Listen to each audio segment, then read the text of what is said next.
Welcome back to On The Grid Podcast. We are post Mexico edition, and joined with me as ever is Adrian.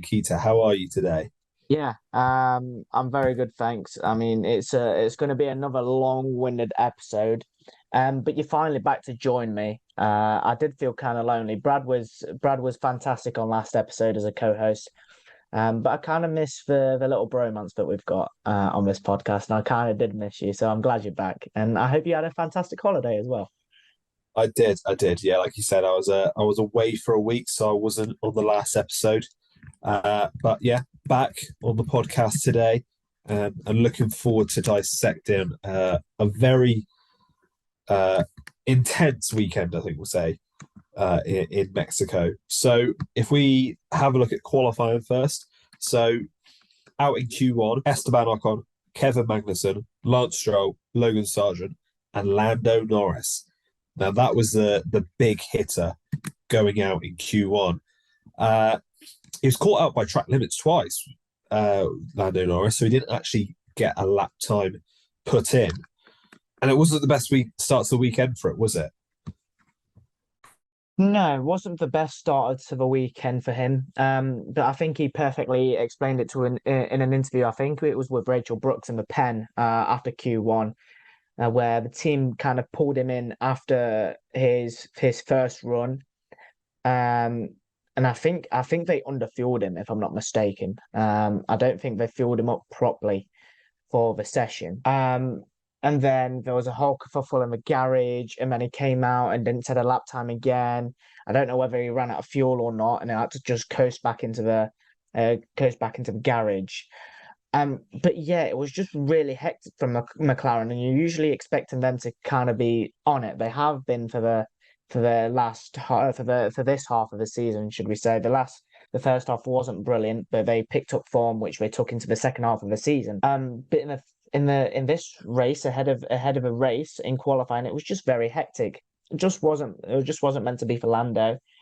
And inevitably being knocked out of Q1 and out qualified by his teammate, which is rare to see. I know Oscar's been on it in qualifying as well, but you're expecting Lando to potentially get a top five here in Mexico, and I think that was his expectation as well. But to go out in Q1, nobody expected it. Not even Lando did. So yeah, it was very surprising to see him out in Q1. It was very surprising. It was actually an Alonso spin that ruined the last set of runs in Q1. So not many people actually improved on their final runs. It was almost the initial laps that set the order and who would be knocked out. Moving on to Q2, out in the second stage of qualifying, we had Pierre Gasly, Hulkenberg, Alonso, Albon, and Tsunoda. Now, Alex Albon was actually in the top 10. He qualified in ninth, but he had his lap time deleted, which made way for Guan Yu Zhou to go through. It was so unlucky for Albon because he looked, especially in practice, as if there was some real pace in the car, and it sort of fizzled out in qualifying a little bit, didn't it? Well, we saw in free practice three, it was completely on it. I think he was second in FP3 or third. It was one of the two. He was running very highly in FP3. And then in Q1, you're hearing a message from Albon. Yeah, this is not what it was this morning. And then he managed to get through to Q2. And then in Q2, obviously a lap time deleted for him. Kind of just saw his run in Q3 ended. But it's similarly to Lando Norris. Hopes were very high for Alex Albon. We know that Williams is a complete rocket ship down the straight, and I think that Mexican start-finish straight kind of helped him a lot with that. So it was disappointing once again, and another disappointment for a very promising driver at Mexico. But as we saw later on in the race, he kind of made it up for himself, kind of redeemed himself, and he's happily taking some positives from Mexico. But another driver that had an unexpected elimination, probably at the wrong time. Yeah, most definitely. I, for one, was thinking maybe you'd be in the top five in qualifying, but it wasn't to be. The top five actually in the second stage of qualifying: Lewis Hamilton topped the timing sheets, Verstappen was just behind in second, but he didn't go out for a second run. George Russell was third, Daniel Ricciardo up in fourth, and then Oscar Piastri fifth. Carlos Sainz was a man who got quite lucky in Q2. He locked up into turn 4, so he didn't improve on his time, and it was only the fact that cars around him couldn't improve the reason that he survived, which would have been a poor qualifying performance from Sainz, whose form has been pretty good in recent races. Moving on to Q3 now, and this is where you can showboat a little bit because the final order: Leclerc leading Sainz on the front row. Verstappen third, Daniel Ricciardo came fourth again, so he got a second row start, which was a fantastic effort. Then Perez and Hamilton on the row 3, and Piastri, Russell, and then the 2 Alfa Romeos of Bottas and Zhou rounding up the top 10. Before we get on to Ferrari, I want to speak a little bit about Alfa Romeo. They had some great pace in qualifying. We know how it turned out in the race, but it was looking like they could, score some points from their performance on Saturday. Did they change their engine? Never know. We never know. Yeah, I know. If there were parts changed, it'll probably be a grid drop. But it wasn't a grid drop. It may as well have been from a race. But yeah, they impressed a lot in qualifying. I mean, 9th and 10th for an Alfa Romeo team that have been very underwhelming this season, should I say? They've not been on it. And I mean, Bottas and Zhou would be happy with a top 10. Didn't pan out in the race as they would have probably wanted. But they would have been hoping for maybe at least 8 points from 2 top 10 starts, with Bottas in 9th and Zhou in 10th. Then, like we saw in the race, it just wasn't meant to be. The Saturday was brilliant. The Sunday just wasn't meant to be. Yeah, I'll let you take the lead on this bit next. Charles Leclerc, another podium, second straight podium. Pole position for Charles Leclerc. A great performance, and then Carlos Sainz putting on the front row as well. It looked so good for Ferrari on Saturday. Yeah, I didn't want to get myself carried away from the Saturday because I know Max Verstappen is in P3 and the launch you get from P3 is absolutely gigantic. You get an absolute slingshot from P3. So I knew that there was no hope of Leclerc and Sainz holding 1 and 2 into turn 1. I mean, it was brilliant for Leclerc to get another pole position, but it's another unwanted stat of the most pole positions without a win. So yeah, the Saturday, I mean, I couldn't commend them more. I mean, on the Sunday, don't get me wrong, we did a good job. I think the safety car, I don't think the safety car played in our hands because, well, the safety car and the red flag, should we say, because we didn't have any fresh medium tires, and the 2 Mercedes did. Fortunately, George Russell couldn't get past Carlos Sainz, so that was fantastic. But I mean, Lewis Hamilton on fresh medium tires is obviously going to get past. I was surprised how far he held on. He held onto them tires. But yeah, the Saturday was fantastic for us. I didn't get carried away though. I knew the inevitable was going to happen, and we weren't going to win the race. Yeah, it wasn't. It was always going to be a tough ask, but it is another Leclerc pole and Verstappen win. To add to that stat. So moving on to our driver ratings then. So we'll go through one by one as we usually do. So we have Max Verstappen, who qualified in 3rd and finished 1st. I've gone for a 9 out of 10. I think it would be a 10 out of 10 if it wasn't for the if he got pole, but he just about missed out. So I think that's enough to knock it down from a 10 out of 10. But other than that, fantastic performance, as you would expect. He took the lead at turn 1, maybe got a bit lucky that he didn't get caught up in that incident between Perez and Leclerc, but he handled the restart well as well, because you just said about the slingshot you get from 3rd, and on that restart with the less fuel as well, he managed to hold off both Hamilton and Leclerc, despite Hamilton being on the medium tyre. so having more grip at the race start. So he held on well, and another win, and a scary stat that I saw: if Verstappen wins the remaining 3 races of the season, he overtakes Sebastian Vettel's all-time number of wins, which is absolutely crazy. Yeah, but another great performance, 9 out of 10. Yeah, I actually agreed with you with it on a 9 out of 10. Qualifying wasn't probably the best from Verstappen. I mean, he did top Q1. He was second in Q2, and then he just fell down to in Q3, fell down to third. So gradual decrease in pace, should we say, in qualifying. But in the race, it was just flawless. Absolutely fantastic, as he usually is. Can't commend him all. We commend him too much on the podcast, and the Verstappen fans still come at our throats. So I mean, yeah, it was a 9 out of 10 performance. I mean, if it was for a pole position and him running away as per usual, would have been a 10 out of 10. But yeah, 9 out of 10 is enough, I think, for Max Verstappen from his very big standards. Yeah, a 9 out of 10 is warranted. Yeah, moving on now to Lewis Hamilton. Now, this might be a little bit controversial. Call me a fanboy. I've gone 10 out of 10. I think it was a great effort. He qualified down in 6th, but then, finished in 2nd, and he showed such great pace. But not only that, the care he had to do over the tyres, those medium tyres, when last year that tyre went about the same distance, that was the longest stint, and he still put in a fastest lap right at the end on the last lap, got that extra point, closed the gap down to Perez to 20 points, and really, he done a great job, showed his class, overtook both Ferraris, and yeah, a fantastic performance. So 10 out of 10 from me. You said call yourself a fanboy, but on another one, I've actually agreed on you. I've actually gone with a 10 out of 10 for Lewis Hamilton. Obviously, qualifying P6, he would have not been happy about that.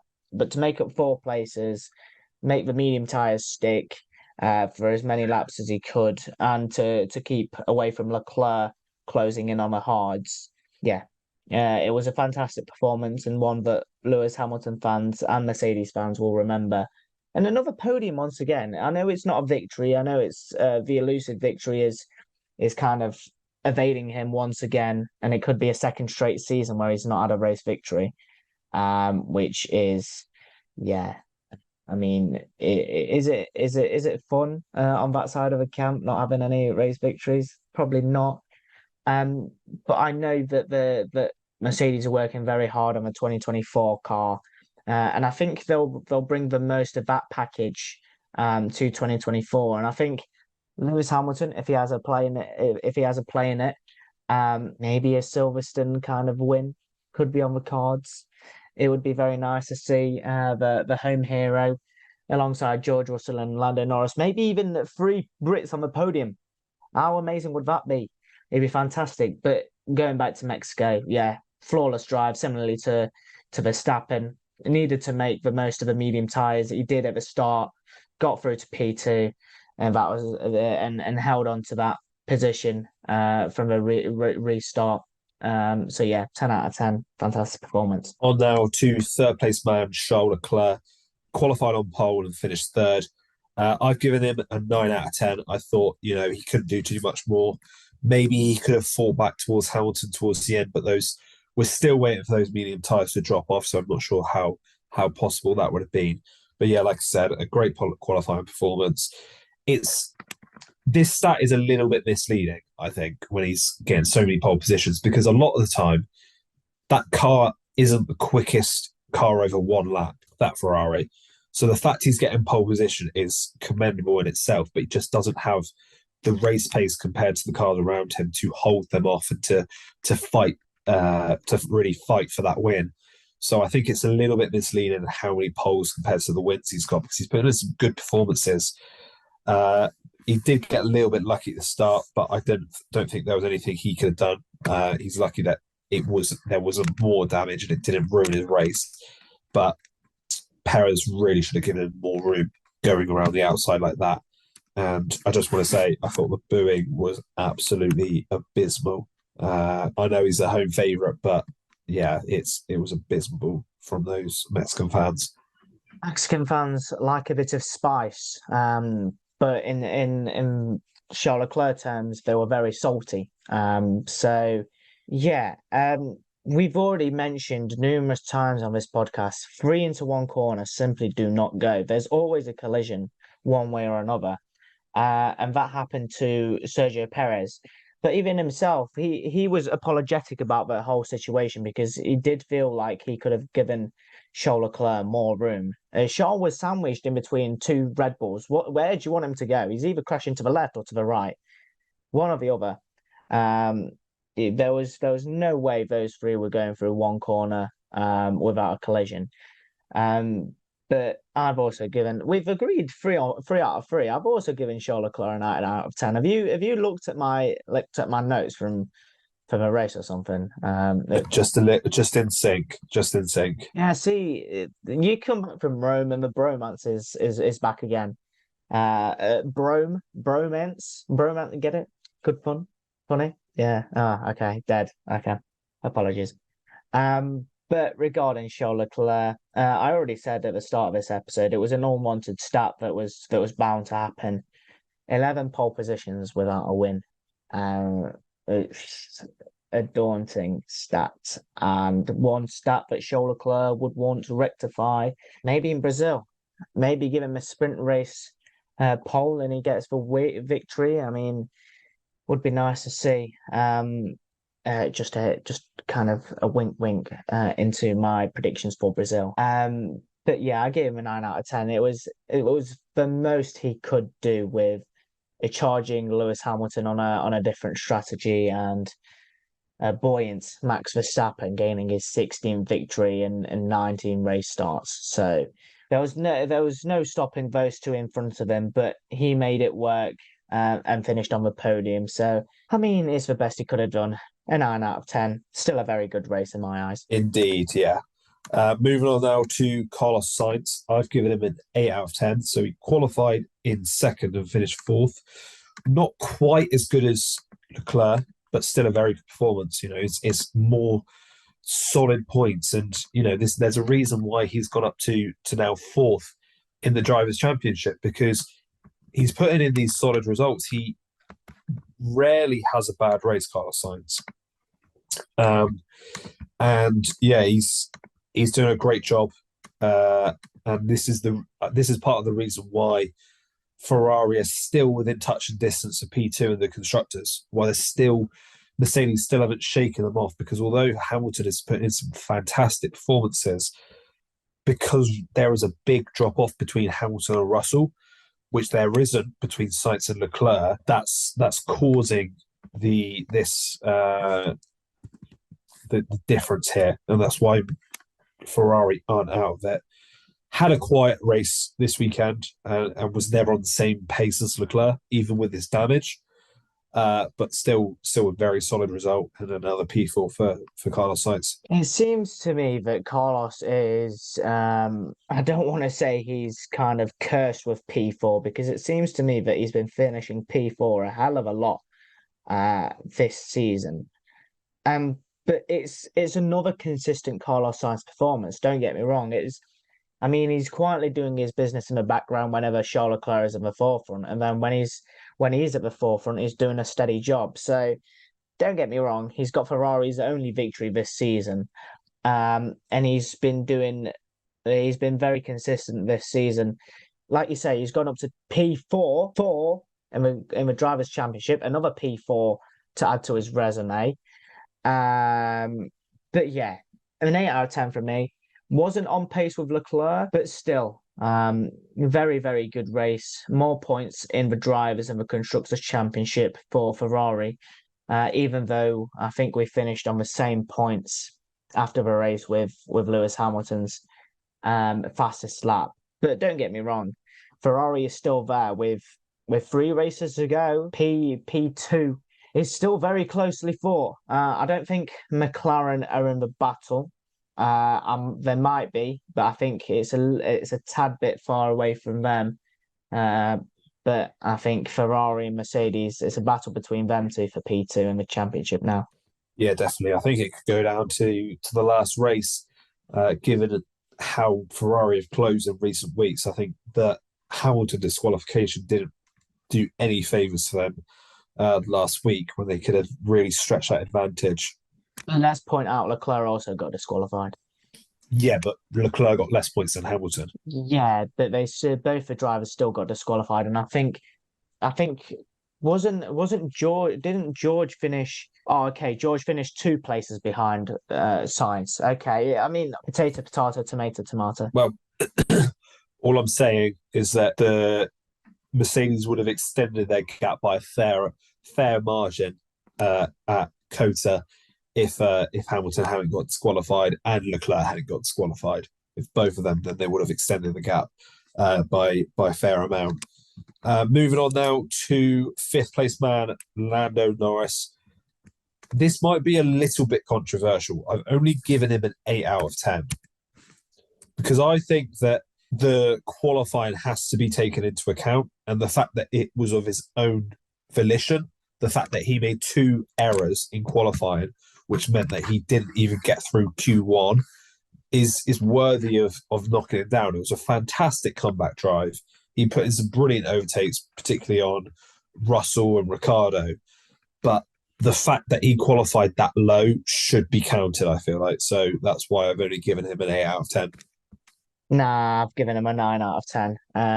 To make from qualifying to make up 14 places from his qualifying. I mean, yeah, it's in the double digits for the moves the moves he made, and then after the restart, he faded away. But then the medium tires came to him, and to hold on to the medium tires for so long and to make the moves that he did, honestly, that man was on a mission. If he got a podium from that position, it's a 10 out of 10. I mean, the restart, the red flag, I don't think kind of helped him. But yeah, without a shadow of a doubt, you're giving me that look. You're thinking, right, the man's come from basically the back of the field, and you're not going to give him a 10 out of 10 if he's stepping on the podium. Is that what you're saying? No, that's not what I'm saying. But he's finished 10 seconds off a podium. Yeah, but so I'm saying, he's never in that conversation. He's finished 6 seconds behind Sainz and 10 seconds behind Leclerc. Let me talk. Let me talk. Okay. I'm saying the red flag didn't help his progress. But then again, I think I got to disagree with that actually, because I think it did help his progress. No, because he'd already pit. He pit quite early because he started on the softs. He'd only pit once by that point, and then the red flag comes out at probably a perfect time when he was thinking about making that second stop in the next few laps. So I think it actually came at a very good time for him. And then he lost 4 places as well on the restart, which cost him maybe a chance at fighting for 4th. I reckon you give that man an extra 5 laps and he's finishing on the podium. Call me a lunatic all you want. I say give him an extra 5 laps and he's finishing on the podium. The 2 Ferraris were nowhere to be seen on the hard tyres. It was a shambles. I'm happy and I'm proud that they finished 3rd and 4th, but I think they were a complete shambles on the hard tyres. And Lando Norris, I think, would have caught up with them. So call me a lunatic all you want, but I've given him a 9. I've given him a 9 out of 10. I mean, you gave me that look when I said an 8 out of 10. It's only 1 point difference, so it's not a big difference. But it's not warranting. I don't think it warrants a 10 out of 10. I think no, of course not. No, definitely not. I've put that 1 rating. I think that 1 rating drop is purely on the basis of that qualifying performance. I reckon if he starts P5, he's getting a podium easily. I reckon he finishes P2. 100%. I couldn't agree more. And to be fair, if the qualifying mistake wasn't his fault, if there was an oil leak or something he couldn't run through qualifying, then he probably would have got a 10 out of 10 as well from me. But the fact that it was his mistake that cost him, he had 2 chances at it and made mistakes on both of his laps, which is why they got deleted. That's why I've knocked him down to an 8 out of 10. But that's just me. Moving on now to George Russell, qualified in 8th and finished 6th, and I've given the 6th place man a 6 out of 10. I thought he was very average this weekend, to be honest. The fact he was under pressure from Ricciardo at the end, who's driving an AlphaTauri as well as he's driven, is telling, but he's struggled to make overtake stick. He really should have finished ahead of Carlos Sainz, couldn't make the overtake stick. Only got Oscar Piastri on about the 15th attempt. It wasn't the George Russell we're used to seeing, and his form has slumped a little bit over these last few races. He hasn't got a podium since Spain. That just goes to show he's only got one podium this season, which is crazy. But yeah, his form really hasn't been up to scratch over the last few races. He's been comprehensively beaten by his teammate yet again, and yeah, it's not looking good for Russell going into these last few races. Once again, we've agreed, and I've also gone with a 6 out of 10. Very, very average. I think that's all I can say. He just wasn't up to scratch. George Russell just doesn't seem like he fancies it anymore. I don't know whether he's just being, what's the word I'm looking for? I don't know whether he's just kind of committed to the thought of being, yeah, I'm in Mercedes. I'm a number two driver at the moment, and he can just do what he wants. I don't know whether he's got that sort of thinking, because Lewis Hamilton seems to be doing everything right and George Russell doesn't. So yeah, another very, very average performance, and a 6 out of 10 from me. On now to Daniel Ricciardo, who qualified in 4th and finished 7th. It's a 10 out of 10. It's probably the easiest 10 out of 10 we could ever give. Fantastic performance. You know, we forget this is the guy's 4th race of the year.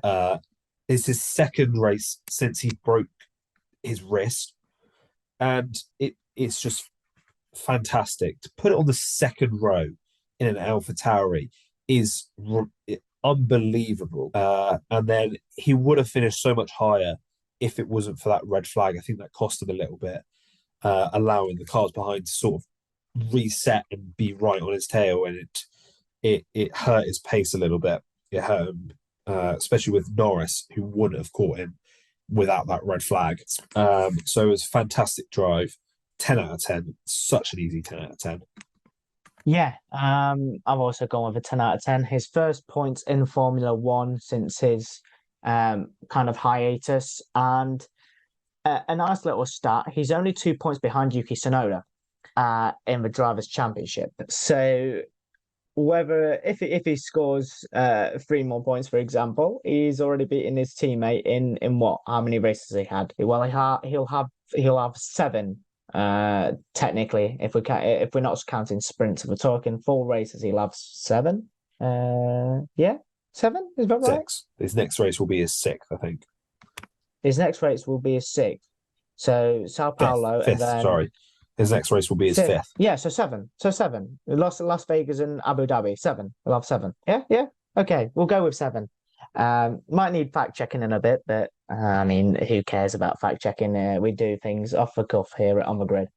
But yeah, fantastic qualifying. I mean, I certainly wasn't expecting that AlphaTauri pace to be P4 worthy. I know they bought some upgrades and they kind of looked a bit more assured and were heading into qualifying with a lot of promise. But P4 just didn't strike me for Daniel Ricciardo. I thought maybe top 10. But P4, it's that Nepenthes clip. Easy top 10, easy top 10. 16th, not in Ricciardo's case.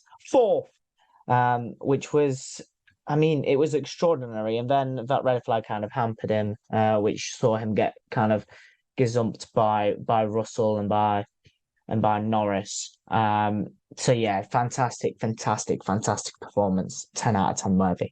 Couldn't agree more. Now on to Oscar Piastri, qualified in 7th and finished 8th. Similar to Russell, I've given him a 6 out of 10. It's a decent effort, but it's the fact that how well his teammate performed in comparison to him. That's what's hurting his grade for me. I would have probably given him a 7 or an 8 if it wasn't for how well Norris performed. But he didn't seem to have that same pace. Didn't seem to have the pace of the Ferraris and the Mercedes. And then to be beaten by your teammate when he started last it's not a good look for Piastri. So a 6 out of 10 for me. And it comes at a time where he was in a really rich vein of form, getting those first few podiums. Yeah, it's another similar rating for me. We're going like for life in these ratings. I'm kind of liking it. But yeah, I've also gone with a 6 out of 10. Qualifying, I mean, qualifying inside the top 10 for Oscar Piastri is good, but then finishing what 3 places behind his teammate that started near enough at the back of the grid isn't a good look. And it's kind of a shame, like you say. He's got another couple of podiums under his belt, and then he's just kind of faded away, and his teammates absolutely stormed it, and secured a finish in the top 5. So yeah, another 6 out of 10. And it was an average performance from Oscar Piastri standards. Since the summer break, he's had very fantastic performance, and this one was just very, very average. It really was. And on now to Alex Albon, qualified in 14th and finished 9th. It's a solid 8 out of 10 from me. It's nothing remarkable. I think we kind of expected the Williams to be in the points this weekend, but nonetheless, it is a good result. And I think, Williams did need a few points just to keep that distance. You think about how many points AlphaTauri got. They got 6 points, but it could have been so many more if Tsunoda didn't, do what Tsunoda does with that collision with Piastri. They could have been finding themselves under a little bit of pressure, but they're keeping that buffer to the 3 teams below them, and they need to keep up with that to the end of the season. They need a few more points, I would say, just to secure those extra millions of dollars in prize money. But a good performance from Albon, 8 out of 10. But it could have been so much more, I think, if his qualifying was better. Yeah, another one that we've settled with perfectly, an 8 out of 10. It's very hard for me to give more for Alex Albon because Williams fans will be probably screaming at us, going, "It's an easily a 9 out of 10 with Williams getting points." But we're accustomed to seeing Williams get points now, especially Alex Albon. So it wouldn't even be surprising if I dropped it to a 7.5 out of 10. Because I think with the expectations going into this weekend, people expected a lot more from the Williams team, and especially Alex Albon, to get more points than the 2 that he got for P9. So an 8 out of 10 for me that I've settled with. It was a good performance, but I mean, we're expecting a little bit more heading into this weekend, that's for sure. And that we are, yeah, especially given his pace in that last practice session in particular, where he put it second, I think it was. I think he finished second as well in the first practice session as well. So he was in a really good place going into this weekend. Esteban Ocon, the final points finisher, qualified in 16th and finished 10th. It's a solid 7 out of 10 for me. I don't think it's anything remarkable, but I don't think it's anything poor either. I think he's putting in a good performance there, and he should. And it's another point. I didn't realize actually there was 12 points between Gasly and Ocon going into this weekend. I know Gasly got a fair few points last weekend because of those 2 disqualifications, but Ocon just needs to close this gap up to Gasly to beat him, because it's not a good look when you're beaten by your teammate in this first season at the team. So he needs to stamp authority on that seat, I think, at Alpine to show the clear pecking order. But a solid weekend. He's also come from behind Gasly to end up beating him. Got knocked out in Q1, which is a shock for someone of Ocon's caliber. But a solid performance. I will just point out one thing. That team radio against Hulkenberg was the strangest thing I've ever heard. I don't know what he's thinking. I don't know whether he's playing up to the cameras for DTS, but I don't know. 7 out of 10. Yeah, for me, I agreed with a 7 out of 10. Coming from 16th to finish 10th is another valuable point for Esteban Ocon. And to gain 6th place, I think it's the second most places gained in the top 10. So it's another good weekend for Esteban Ocon, coming from behind against Pierre Gasly, but the two Frenchmen have been evenly matched. throughout this season. So it was a good performance from Esteban Ocon and a 7 out of 10 from me. Moving on now to his teammate Pierre Gasly, qualified 11th and finished 11th. 6 out of 10 for me. Not too much more to add, to be fair. He wasn't as good as Ocon, didn't get the point, and struggled a little bit this weekend. So, yeah, 6 out of 10 for me. Not much more to add. Yeah, I've gone 0.5 higher. I've given him a 6.5 out of 10. The only consolation for me being is that he didn't lose a place and he didn't gain a place. So it's just very much borderline average. Same with you. There's nothing really much to add about Pierre Gasly. He just kind of had a very average race compared to his teammate. He was a little bit anonymous. I mean, compared to his teammate, he made up 6 places. He made nothing, and still couldn't walk away with a point. And his teammate did. So that kind of tells you the two towers of the Alpines last weekend. So yeah, 6.5 out of 10, very, very average from Pierre Gasly. On now to 12th place man, Yuki Tsunoda, qualified in 15th. And I'm going to be quite harsh here. I've given him a 4 out of 10 because he's ruined his own race. He was on for a solid points finish, and then he did whatever he did against Piastri, moved under the brake and into Piastri before the corner. So it was a very strange one. And yeah, it was ruined his own race and didn't get any points because of it on a weekend where the car looked decent, and obviously we see Ricciardo how well he done. There was points there up for grabs, and he didn't take it. So yeah, 4 out of 10. And I was going to give him a 7, and I completely forgot about that incident that he did. Right, hold up. I know you're looking at me like that, but up to that point, Yuki Tsunoda was doing fantastically. He was doing brilliant. I'm still going to settle with a 6 because I don't think I can give him as low as a 4. I think, yeah, up until that point, the guy was doing very, very well. I mean, he dropped down to 18th. He started from 18th because of his grid drop. And then he obviously made up places, was running finally in the points, and then crash bang wallop. I don't know whether he was thinking that he was further ahead of Oscar Piastri. We've got to factor that Yuki Tsunoda is about 4'11". So he can't clearly see over his halo. Over his halo, beneath his halo, should I say, and over the steering wheel. Sorry, Yuki, for the slating. But yeah, I don't know what you were thinking with that move. But yeah, I've settled with a 6 out of 10. He was doing a fantastic job up until that point. It was just kind of that collision that ruined his race and ruined his chances of getting any points. So yeah, 6 out of 10 from me for Yuki Tsunoda. I think that's quite nice. I think that's very nice because what's the difference in having a crash and recovering to 12th to him crashing from the points and retiring? Because he's got no points to show for it because he's ruined his own race.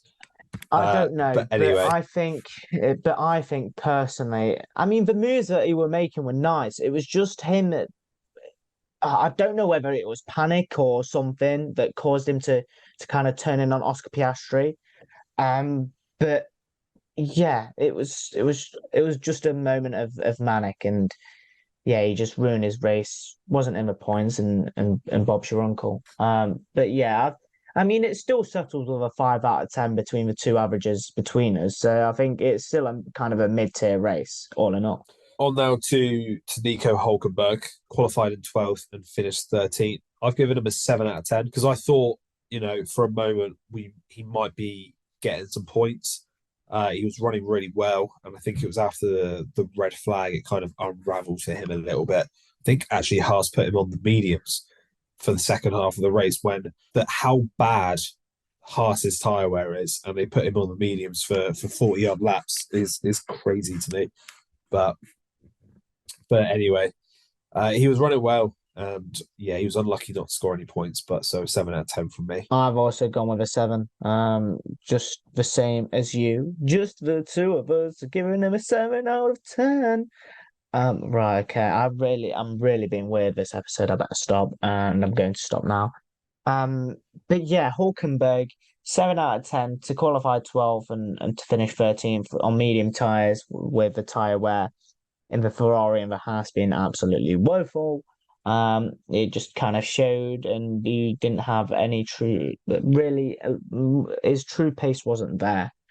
And to even finish 13th, I think is a detriment because he could have easily finished behind the two Alfa Romeos who were technically the last two finishes. I think Sargent retired in the end. So yeah, a 7 out of 10. It was an okay performance. Wasn't brilliant. But I think it was a testament to his experience and his driving that he kind of stayed out there and got even a 13th place finish. So yeah, 7 out of 10.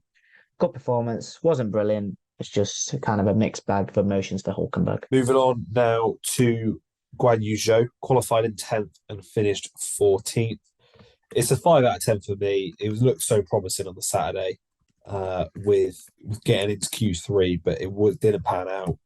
And yeah, it's a disappointing result in the end to only finish 14th. They just seemed to slip back down the order throughout the race. And yeah, there was never any points up for grabs with people coming through the field and then slipping back and further back.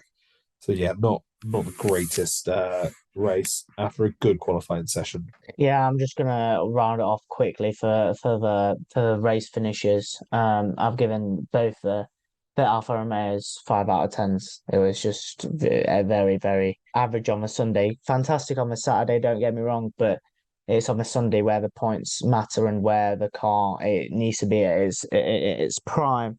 And it just didn't happen for Alfa Romeo. So yeah, very average race, 5 out of 10 from me. Yeah, I agree with you completely. I've gone for a 5 out of 10 for Valtteri Bottas as well. I will just say I thought he was unlucky with that incident because I didn't think it was worth a penalty given how Stroll chucked it up the inside the corner before and Bottas was just holding the line. He had to actually turn. It's a tight left-hand corner and he actually has to turn the steering wheel to the right to avoid Stroll. And then he was holding his ground around the outside and Stroll shut the door and the contact was made. So I thought he was very unlucky. He didn't deserve that penalty. He was on a bit of a resurgence after that, wasn't he? I think he was in 12th, trying to make a move for 11th and then maybe even get up into the points. So yeah, unlucky for Valtteri Bottas. So 15th place, so 5 out of 10 from me. And then on to Logan Sargent, the first of the DNFs. I've given him a 6 out of 10 because he was running sort of about 12th or 13th, but he was told to retire the car right at the end. He was running just outside the points and wasn't actually too far behind his teammate, Alex Albon, but was told to retire the race at the last corner, so couldn't take the checkered flag. Which was unfortunate for him, which is why he actually didn't end up finishing the race, but was still quite classified. Yeah, I've settled with a 5 out of 10. I mean, Williams did have quite the pace in the repertoire, but it just wasn't meant to be. And yeah, it was just, I wouldn't say it was an average race for Logan Sargent. He was doing well to be near enough the points, but that retirement on the kind of the last corner just didn't help him at all. He couldn't even take the checkered flag, bless him, and it was just down. I don't know whether he's down as still classified or DNF, because on some websites they have him classified, on some they have him as a DNF. So, I mean, it's whatever you want to class it as, but we'll class it 16th and slash DNF. But yeah, 5 out of 10. So it was an okay performance. Wasn't dreadful, but yeah, it was okay. It was all right from Logan Sargent. 5 out of 10. Lance Stroll next, qualified 13th and didn't finish. It's a 4 out of 10 for me because he was having a decent race, better race actually than Fernando Alonso, until he made that sort of reckless move on Bottas, and I don't think he can have too many complaints about the end result of that. Yeah, 4 out of 10 for me. Not much to add. I mean, where did Stroll qualify? Because I think he had a pit lane start, didn't he? I think they needed to change some components in his car. He qualified in 13th, yeah, but he started from the pit lane. Nah, you're mixing the two Aston Martins. Fernando Alonso qualified 13th. That's it. Stroll qualified 18th. Yeah, Yeah, that's he my qualified mistake. 18th. He qualified 18th. I was thinking, I was like, I've got Fernando Alonso here as qualified 13th. But yeah, Stroll kind of had a pit lane start and was making his way up, and then retired with that incident. I gave him a 4 out of 10. I really don't fancy talking about Lance Stroll too much. He's retiring at the end of the season. Fingers crossed. Fingers crossed. Moving on to his teammate Fernando Alonso. It's a 3 out of 10 for me. Wasn't having a great weekend, but I think the reason this is lower than Lance Stroll is because it's also in relation to where they should be. Alonso really shouldn't be this low. You really shouldn't be struggling to get as he is. I think that Aston Martin has just fell off a cliff. It's been terrible. So how much of that is his fault and how much of that is down to Aston Martin? But yeah, it's sad to see given how great a start he had to the season. But yeah, you can't give him anything more. It's a 3 out of 10 from me. Also a 3 out of 10, and I can finally clown him because Carlos Sainz has overtaken him in the Drivers' Championship. Way, Charles Leclerc and Lando Norris, here we come. But yeah, what a start it was to the season and how he's fallen off, how the mighty have fallen. Aston Martin do not seem to be helping themselves. And it's just going in a downward spiral. 3 out of 10 from me, from 13th to retirement. Yeah. It just sums up Fernando Alonso's weekend in Mexico. Moving on now to Kevin Magnussen. He qualified in 17th and didn't finish. So 5 out of 10 from me. He wasn't running too badly until that retirement, and that retirement wasn't his fault. You could quite clearly see the suspension just failed, and he was a passenger from that point. So there's not much he could have really done. I do wonder whether it was caused by, I think the lap before when he ran off at the start finish line, he ran over when he went wide, he ran over the gravel, or not the gravel, the tarmac there, which was very bumpy. So whether that damaged the car at all it'll be interesting to find out. But yeah, it's you can't really blame him too much for that because it wasn't his fault. So 5 out. I've sat with a 4 out of 10 for Kevin Magnussen, and I don't know whether it was the gravel, and I don't know whether he ran wide and clipped the curb as well on his way into the barrier. I think that was a culmination of the two that kind of saw him retire from a race. And yeah, he was running okay. He wasn't running fantastically by any stretch of the imagination, but he was doing an okay job for Haas standards. So I've also settled with a 4 out of 10. I don't think there's much more that I can add about Haas. It was just overall, I think for the two drivers, it was just kind of a bit of a mediocre race in Mexico, and I think they were always going to be on the back foot with their kind of car and their setup in general. So a 4 out of 10 for Kevin Magnussen. And that is that for our 1 to 10 driver rankings for the Mexican Grand Prix. Sergio Perez. Completely forgot about him. Yeah, I don't have too much to add, really. It's a 3 out of 10 from me. He had a decent qualifying session, but the retirement is his fault. It's unfortunate because, he's got to go for that move. But he really, in that situation, when he's under a little bit of pressure, he just needs to sit back, hold on to third place, and then see if he can overtake Leclerc for second when the chance arises. But he's never going to keep up with Verstappen over the course of a race. I think he just needs to settle in. He saw his name in headlights, I think, and really wanted to take the lead of his home Grand Prix.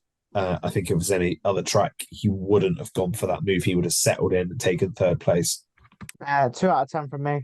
Thank you very much. Let's move on. So there we go. Now that is our 1 to 10 driver rankings. So I'll pass it over to you, Adrian, so we can go through our predictions for Mexico.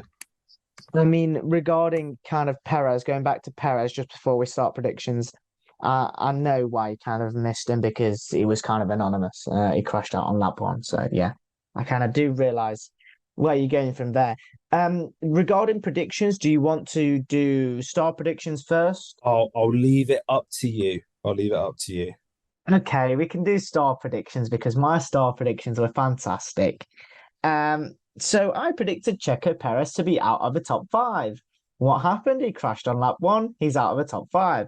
And my second star prediction, I predicted Charles Leclerc to get a podium. He qualified P1, got third place. Thank you for coming. 2 out of 2. Not happy. Not happy. Because I don't. I will let you read out mine because you've got mine to hand, I think. But it didn't go as well for me. Yeah, I've got yours on hand. So you predicted the Checo podium. That kind of faded away on lap 1 when he crashed out. And you predicted Lando Norris to go out of the top 5. To be out of the top 5, and that overtake on Russell kind of disintegrated that one. So you got 0 out of 2 on that one. In qualifying I will just say, I called the fact that he wouldn't have as good a weekend as he has recently. I called it, but he just recovered so well and finished 5th, which I'm fuming about. 0 out of 10, 0 out of 2, should I say? 0 out of 2, yeah, 0 out of 2, yeah. In qualifying terms, we actually predicted the same qualifying. So it was we said Max Verstappen on pole, Charles Leclerc second, Lando Norris third, Lewis Hamilton fourth, and Carlos Sainz fifth. But it was actually Charles Leclerc on pole, Carlos Sainz second, Max Verstappen third, Daniel Ricciardo fourth, and Sergio Perez fifth. And in terms of a race, you correctly predicted Max Verstappen to get pole position. You correctly predicted Lewis Hamilton to get second place. I predicted Charles Leclerc to get second, and I got that one wrong. You predicted Sergio Perez to come third, and I predicted Lando Norris to come third. We got that one wrong. You predicted Charles Leclerc to finish fourth. I predicted Carlos Sainz to come fourth, which was correct for me, and you got that wrong. And then we both predicted George Russell to come fifth, but it was Lando Norris that came fifth. So all in all, you got a rating of 2 out of 12, and I got a 4 out of 12, meaning I won last weekend's predictions. Hooray! Quickly moving on to our upcoming Brazilian Grand Prix predictions. I'll start with our star predictions. So I have got Albon to finish 8th or higher, and I've gone for 4+ DNFs in the race. I think it's going to be an interesting race, put it that way. So they're my star predictions. Do you want to give me yours? Yeah, I'm quickly jotting them down because I completely forgot about our star predictions. So I'm thinking on the spot. And my first one, I've gone with Fernando Alonso to finish P7. Bang on P7. I'm not bothered about higher or lower. Bang on P7. I'm going with a kind of a bob on prediction, and call me a lunatic, but it's near the end of the season. I don't think these predictions really matter. And for my second prediction, I've gone with Lando Norris to be back on the podium. I think that Mexico kind of showed his pure pace. And I think that he's going to be back on the podium once again in Brazil. I will just say, at this point, putting Norris to be on the podium is almost like putting Verstappen to win. Oh my days! Why he finished fifth last race? You said it last time. I actually. Yeah. No, you're at least I pushed the boat out. You know, Norris got 4 podiums in a row, and I said he'll finish outside the top 5, which he almost did. Oh my days! But he didn't. He finished fifth. So get in the bin. I'm taking it. Next week for Vegas, I'm putting Verstappen to win and Verstappen to get pole. There we go. That's my 2-star predictions for Vegas. Yeah, you can do that. That's fine. You can do that. It's predictions. He didn't get a podium last race. He's going to be, but the thing is, we might laugh next week, and he's not even on the podium. So think of it what you will, but I'm putting him to finish on the podium as a star prediction. I'm not falling for your peer pressure again. Okay, well, let us know whether you think that's cheating a little bit, because I think that's almost the same as putting Verstappen to win a race as one of these star predictions. Going on to our top 5 for the sprint day, because it is the final sprint weekend of the season. So my top 5 for the sprint shootout is Verstappen, Norris, Hamilton, Piastri, and Leclerc. And for the sprint race, Verstappen, Norris, Hamilton, Leclerc, Russell. So not too much difference in between the shootout at the race, but just slightly there.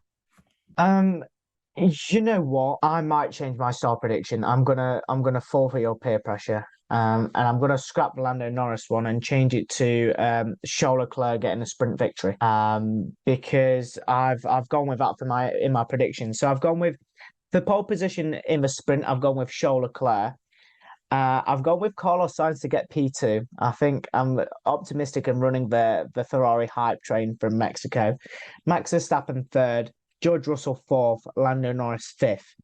And in my sprint, I've gone with Charles Leclerc to get the victory, Max Verstappen second, Carlos Sainz third, Lando Norris fourth, and Lewis Hamilton fifth. I think I see George Russell falling away a little bit. Interesting. On to qualifying for the main race. I've gone for Verstappen again, Leclerc on the front row, Norris and Hamilton third and fourth, and Carlos Sainz in fifth.